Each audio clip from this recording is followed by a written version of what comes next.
کبھی غفلت بھی آ جاتی ہے، لیکن آپ نے اور ہم نے مایوس نہیں ہونا ہے۔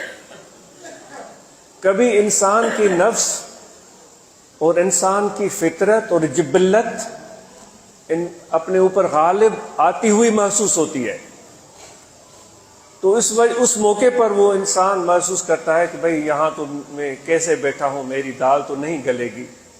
کبھی بھی نہیں میرے دوست، ہم نے کبھی بھی یہ نہیں سوچنا ہے، خواتین اور مردوں نے یہ نہیں سوچنا ہے۔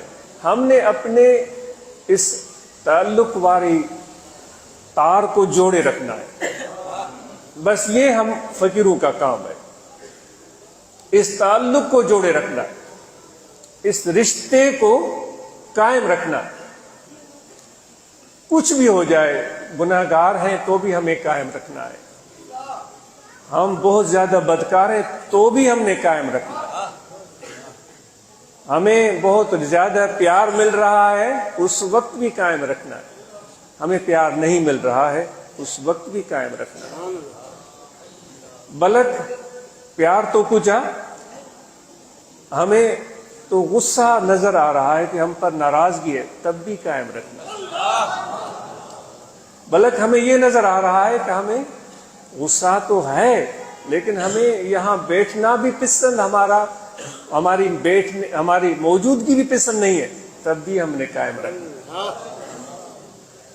بلکہ دوستو یقین کریں، یہ میں اپنے آپ سے باتیں کر رہا ہوں، آپ کو سمجھ میں آئے، میں اپنے آپ کو کہہ رہا ہوں، سمجھ میں آئے تو قبول کر لیں، سمجھ میں نہ آئے تو لاکھوں عقل مند لوگ بیٹھے ہیں، بڑے سمجھدار لوگ بیٹھے ہیں، آپ جا سکتے ہیں۔ یہ سمجھ میں آنا شروع ہو جائے کہ ہماری موجودگی بھی گوارا نہیں ہے، تب بھی قائم رکھنا ہے۔ بلکہ یہ محسوس ہو کہ موجودگی تو گوارا نہیں ہے، بلکہ ہمیں دھکے دیے جا رہے ہیں، تب بھی قائم رکھنا ہے، تب بھی قائم رکھنا ہے۔ بلکہ یہ محسوس ہو کہ دروازے ہمارے لیے بند کر دیے گئے ہیں، تب بھی قائم رکھنا ہے۔ یہ دیکھنے میں آئے کہ دروازے کو تالا لگا دیا گیا ہے، تب بھی قائم رکھنا ہے۔ تو آپ اندازہ کریں کہ اس طریقت میں کتنا صبر اور کتنا حوصلہ اور کتنی بڑی ہمت چاہیے۔ کہاں ہم یہ توقع کرتے ہیں کہ ہمارے لیے جب ہم آئیں تو ہمارے لیے تو قالین بچھائے جائیں، ہمارے لیے تو پھول نچھاور کیے جائیں، ہمیں تو ہار پہنائے جائیں، ہم تو یہ توقع لگائے بیٹھے ہیں۔ اور آپ کو کیا کہا جا رہا ہے؟ دھکے دینے والی بات کہی جا رہی ہے، دروازے بند کرنے والی بات کی جا رہی ہے، تالا لگا دینے کی بات کی جا رہی ہے، اس وقت بھی تعلق قائم رکھنے کی بات ہو رہی ہے۔ ٹٹول کے دیکھیں بھائی، اپنے اندر ہمت ہے، اتنا حوصلہ ہے، اتنا جذبہ ہے، یہ کوئی اتنی آسان بات نہیں ہے دوست۔ جب تعلق قائم رہے گا تو پھر جو ہمارے کھینچنے والے شتروان ہیں، ہماری نکیل جن کے ہاتھ میں ہے، پھر وہ مڑ کر یہ نہیں دیکھیں گے کہ جو پیچھے ہمارے آ رہا ہے اس کے عمل اچھے ہیں یا گندے ہیں۔ وہ اپنے آپ کی نکیل کو ہاتھ میں لیے اپنا سفر جاری رکھیں گے۔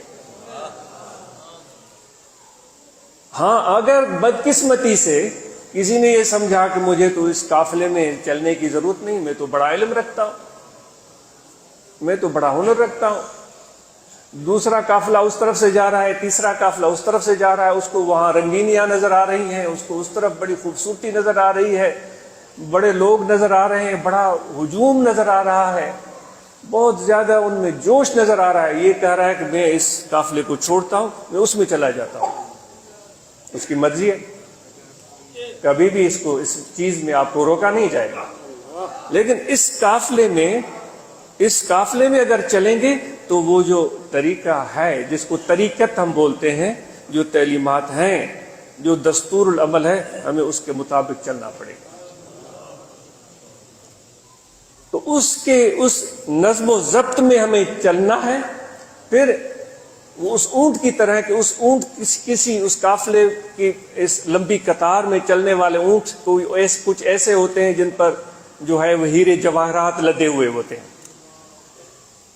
آج تو وہ دور ختم ہو گیا، وہ ہزاروں اونٹ چلتے تھے ایک ہی لائن میں، کسی اونٹ پر ہیرے جواہرات ہوتے تھے، دوسرے پر جو ہے سونا چاندی ہوتا تھا، تیسرے پر جو ہے کپڑے ہوتے تھے، چوتھے پر جو ہے اناج ہوتا تھا، گندم، چاول، کسی پر جو ہے وہ کچھ اور چیز ہوتی تھی، کچھ ایسے اونٹ بھی ہوتے تھے جن پر کچھ بھی نہیں ہوتا تھا، وہ خالی ہوتے تھے، کیونکہ ہزاروں اونٹ جا رہے ہیں، ایک قافلہ ہے۔ کچھ ایسے اونٹ ہوتے تھے جن پر ہو سکتا ہے کوئی غیر ضروری چیزیں رکھ دی گئی ہوں، گوبر رکھ دیا گیا ہو۔ گندم کو ہم جانوروں کا گوبر ڈالتے ہیں، اصلی کھاد تو وہ ہے، وہ اس کے اوپر رکھ دیا جاتا ہے جس میں بدبو ہوتی ہے۔ اب جو اس قطار میں جا رہا ہے، جس نے اپنے اوپر ہیرے جواہر رکھے ہوئے ہیں، وہ اونٹ بھی جاتا چلا جا رہا ہے، جس نے اپنے پشت پر سونا چاندی اٹھایا ہوا ہے وہ بھی چلا جا رہا ہے، جس نے اپنے اوپر اناج رکھا ہے وہ بھی چلا جا رہا ہے، جس کے اوپر گوبر پڑا ہے وہ بھی چلا جا رہا ہے، منزل پر سب اکٹھے پہنچے گے۔ یہ برکت ہے اس تعلق کی، اس نسبت کی۔